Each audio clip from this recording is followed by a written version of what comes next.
સુરતમાં વાલીઓ માટે ચોંકાવનારો કિસ્સો। ઉધનામાં માતાએ મોડી રાત્રે બાળકને સ્તનપાન કરાવ્યું। સવારે બાળક ઉઠ્યો નહીં। માતાએ 1 વર્ષના બાળકને મોડી રાત્રે સ્તનપાન કરાવ્યું। વહેલી સવારે બાળક ઊંઘમાંથી ઉઠ્યો ન હતો।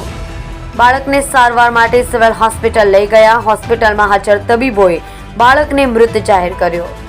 બાળકોને કોઈએ પણ પ્રકારની ગંભીર પ્રકારની બીમારી ન હતી। અચાનક બાળકનું મોત નિપજતા પરિવાર શોકમાં ગરકાવ।